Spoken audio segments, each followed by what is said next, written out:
salaamaaleykum salaamaaleykum daa mel ni añagoo leen de bon maa ngi nuyu ñëpp di leen remercier ci présence bi tey ñi ma xam personnellement ñi ma xamul personnellement la famille les amis les artistes maa ngi seen ñu bëri fii journalistes yi et tout des gens yoo xam ne gëjoon naa leen gis xam nga ay Kia Takayfa et yeah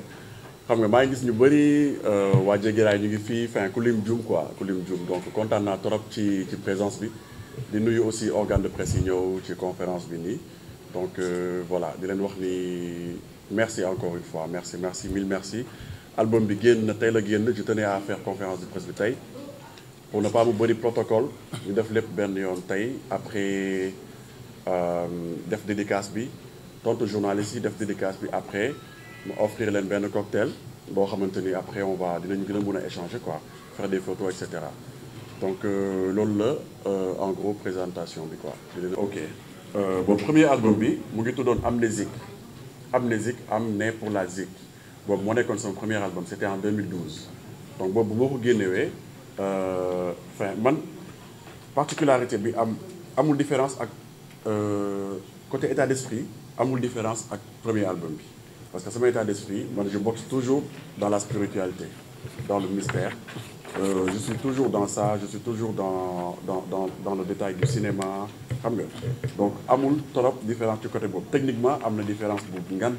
parce que moment bi may def album boobu noonu c'était un album à la va-vite quoi j'avais vraiment pas de moyen dama ñëw def ko noonu quoi tu vois pour génne ko et tout parce que dama naroon voyager et fi ma doon dem il fallait ma am album boobu noonu. Donc c'est toute la différence entre boobu ak bii nii bii c'est un album qui a été bien travaillé par des ingénieurs de son yu calé vidéo yi ay réalisateurs yu mag ñoo ko def vraiment tout est calé même l'image ça te parle tu vois et def naa ci ay collaboration ak ay artistes yu nekk fii Sénégal alors que boobu amul woon ay trop de collaboration en fait c'était ay collaboration ak ay chinois ak ay israéliens ak ay arabes. Donc boobu benn Sénégalais rek moo ci participé woon muy Pisco de Wise quoi qui est en Espagne maintenant qui c'est un chanteur mais bii différence ak boobu am na Sénégalais yu bëri yu ci nekk à savoir les Edmo Flow les Diwan Dir xam nañ ko à savoir waa Yabi Jab Ziguinchor la ñu nekk Maybe Deep Dose donc voilà quoi c'est vraiment un truc vraiment très très enfin sénégalisé même si c'est international donc loolu mooy différence par rapport ak bële c'est ce qui fait aussi sa particularité en fait le fait qu'il soit plus ouvert que beneen yi en fait shift ñëpp xam nañ touche ordinateur am na bouton bu ñu woowee shift donc booy tapé ci ordinateur mun nga tapé sans nga am problème mais am na fonctionnalité yoo xam ne boo si buggee egg foog nga appuyer sur shift pour mun ko tapé donc ça montre que shift benn pont la en fait ça montre que shift benn pont la buy relier benn point A à un point B juste pour montrer que album bi en fait tout ce qui m'attendait ñëpp ñi ma doon xaar dama leen yóbbu damay jëlee en fait li fi nekk point A yóbbu ko benn point B andi différence sur tous les plans que ce soit les vidéos que ce soit la manière même de communiquer que ce soit la manière de faire les sons et tout ça différence boobu la donc ça veut dire que c'est un pont en fait bu la yóbbu point bi bu la jëlee point bi yóbbu la beneen point bi loolu la shift di signifier en fait donc boo xoolee ci clavier bi touche bi dafa ascendant en fait dafa dem ci kaw donc pour montrer aussi que c'est une élévation pour man c'est une élévation parce que am na fu ma fekk album bi am na fu ma yóbbu man personnellement en fait après public bi moom mooy xool nan la koy juger mais man personnellement su ma koy déglu am na fu ma jëlee am na fu ma yóbbu donc loolu moo waral shift bi en fait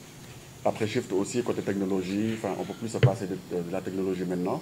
donc forcément voilà c'est moderne c'est un truc qui montre que c'est moderne c'est in quoi et du mus a xewi en fait la touche shift du mus a xewi am na fépp voilà loolu la en gros nga ne pourquoi defuma stratégie de communication mais déjà génne naa album bi nii tey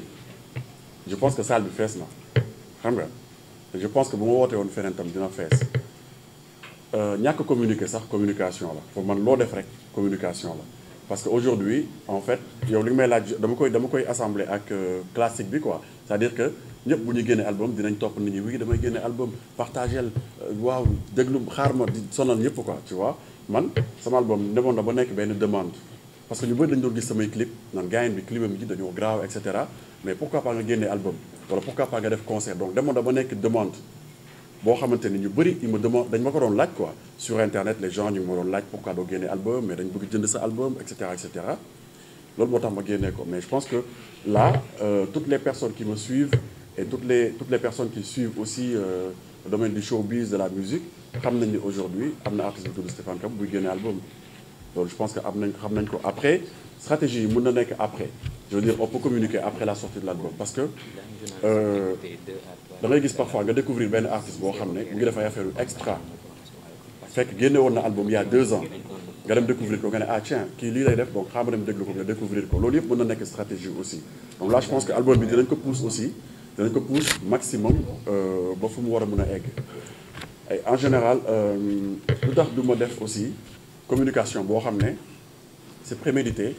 c'est parce que damay jël lu bëri teg ko ci loxo yàlla xam nga damay man li ma war a def dama koy def mooy lire après ma bàyyi CD bi dem fu mu war a dem wala son yi dem fu ñu war a dem tey am na ñu bëri ñoo xam ne seetaan nañ sama clip découvrir nañ ma te xamuñu ma enfin dañ la naan sax siwul xam nga siw moom dafa nekk problème bu ñu bëri dañ la naan sax oui mais moom siwul quoi fu mu toj wala genre yu noonu man noonu laa ko bëggee noonu je préfère loolu ba yàlla di ko changer yàlla moom mën na changer lépp à tout moment mais du ma def dara pour siw en fait damay def parce que damay nourrir sama passion bi nga xamante ni moo nekk cinéma moo nekk jéem a aller au-delà de man li ma war a def ma jéem a pousser voilà du ma pousser dara loo xamante ni naturelul en fait loolu moo tax je fais pas trop de stratégie de communication et je pense que c'est très bien ça me va comme ça c'est pas voulu mais dina garder benn mystère aussi si man donc couverture Vivi Rap 221 couverture album bi mën naa ko commenter quoi mën naa ko commenter alors bon soo xoolee par exemple couverture bi da ngay gis kenn ku toog yor benn couronne léegi côté bii nii da ngay gis mu nekk bleu xam nga am na couleur bleu quoi glacé un peu mooy wane ni c'est le côté positif des choses côté bi am ay genre flamme boo xoolee séeréer noonu la mel ay genre flamme la am mooy wane ni c'est le côté négatif des choses de la vie quoi léegi gain bi nekk si digg bi bon déjà du man kii dafa ñaaw gros mag moom mais gain bi mu ngi sol mu ngi takk benn couronne téye ay gold or donc or day signifier richesse quoi day signifier am-am donc ça montre juste que yow boo nekkee si àdduna bi di wut yaa ngi bëgg réussir yaa ngi bëgg nguur parce que ñun ñëpp loolu la ñu bëgg yaa ngi ciy nekk waaye am na côté positif ak côté négatif boo xam ne dafa la entouré léegi yaay xool yow lu nga bëgg la la jaral en fait am na ñoo xam ne pour réussir jaral na leen ñu jaar ni am na ñoo xam ne pour réussir nee la ñuy jaar day gën a yéex mais noonu la ñuy jaar donc le gars il est là c'est un gars qui est hautain qui en veut quoi boo xamante ni bëgg na mais qui n'oublie surtout pas que lu baax li mu ngi ko wër ak lu bon li mu ngi ko wër parce que lii nii moom mooy àdduna de toute façon mooy àdduna dafa mel ni ma lay xool nii rek mun naa am envie tëb nii ñëw jéggi mbéj la mun naa ko def mais lii tax li may différencier ak mala bi nekk nii mooy que mooy sama xel quoi moom mooy tax ba man awma sañ-sañu ñëw def ko mais ñëpp mën nañ ko xalaat mun nga xool nit muy wax nga am envie rendi ko xam nga te doo dem rendi ko parce que am na lu lay téye li lay téye loolu nag moom moo war a nekk côté bii nii leneen li la koy defoo nag moo nekk côté bii léegi yaay xool yow lan ngay choisir en gros loolu lay signifier parce que wax naa shift nga shift day jëlee point bi dem point bi léegi loolu yoon la yaa ngi wut yaa ngi dox si àdduna bi yaa ngi wut mun nga dajal lu nekk yaay xool nag lan moo gën a yomb ak lan moo gënul yomb loolu lay signifier en fait shift jaajëf léegi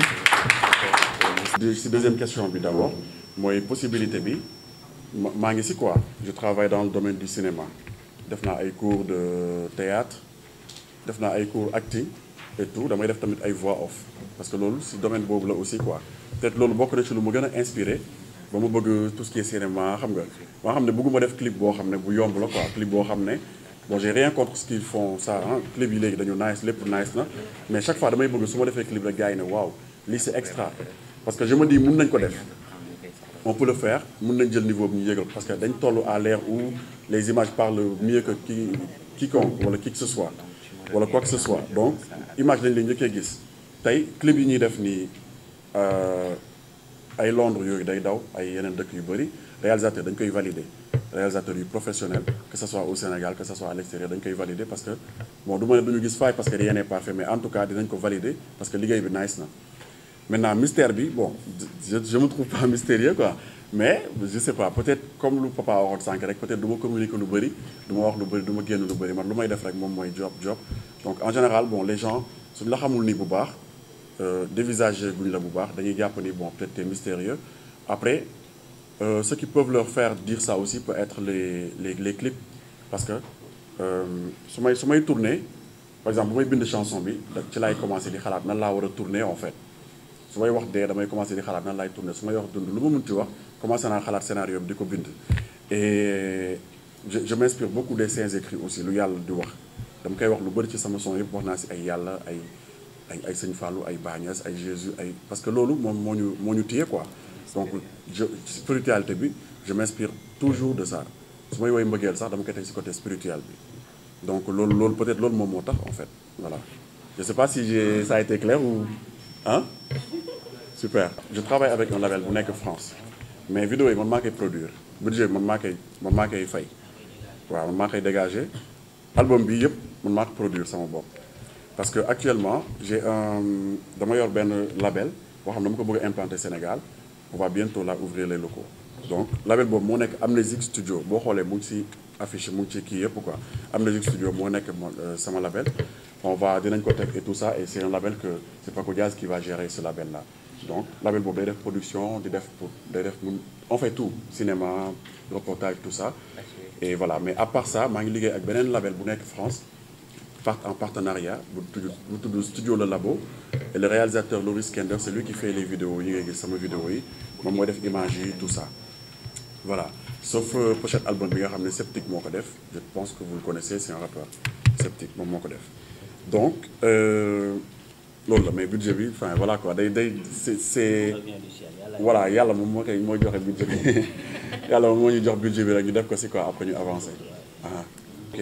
super pourquoi ñu defee yëpp France en fait c'est simple hein c'est juste foofu laa dëkk quoi foofu laa nekk et label bu may liggéeyee foofu la nekk label bu may Studio Le Labo moo ñuy réaliser clip bi foofu la ñu nekk donc c'est 11 chansons et les 10 chansons ont été faites là-bas et benn chanson rek bi ma def bu tudd Kingdom bi ma def ak D-Mike Flexo Maybe Deep Dose ak waa Yabbi Jàpp Fat boobu lañ defee fii boobu ñu ngi koy defee benn studio bu nekk Ouest Foire Debout Daaxe musique studio Sidi Talla et d'ailleurs c'est lui qui a coordonné son boobu noonu ñu def yëpp quoi c'est lui qui a tout géré c'est même pas moi qui ai invité les gars dama am projet bi rek ma ne ko je vais faire benn featuring ak ay gars yu tàng mu woo gars yi donc c'est Sidi Talla qui a tout coordonné maintenant les 10 autres chansons ont été faites là-bas parce que bon foofu laa gën a basé wu géographiquement parlant foofu laa gën a basé wu mais là une fois qu'on aura installé le label ici les productions dañ koy defee entre fii ak foofu donc voilà c'est juste ça les titres alors les titres il y a 11 titres ah, ouais. Donc il y a l'intro de l'album pour présenter l'album après il y a César le deuxième titre s'appelle César le troisième titre c'est ADN d'abord le 3 c'est Mouslaay qui parle de Yaay Boy c'est avec Edmo Flow laa ko defal après quatrième bi Day Don't Know la tudd boobu chanson Ego Trip la cinquième bi Xool Ma la tudd c'est une chanson bu ñu def ak ay marimba un peu mbalax avec Maestro benn artiste bu nekk Sénégal aussi donc après sixième bi y a Great Mother septième bi y a Indécent featuring Maya Abdul Maya je pense que xam nañ ko et tout ça après ADN moom la ñu ñëw njëkk a déglu nii après y a Hope avec Leuz Diwane Ji dinañ ko déglu aussi après y a Kingdom mooy featuring bi moo wax sànq bi am gars yëpp et 11e titre bi Next Stop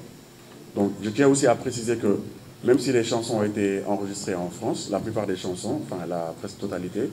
la plupart de la composition de l'album a été faite ici donc voilà benn Sénégalais bu tudd Jës moom moo def presque production yëpp 7 titres yëpp moo ko def ou 8 titres quoi donc voilà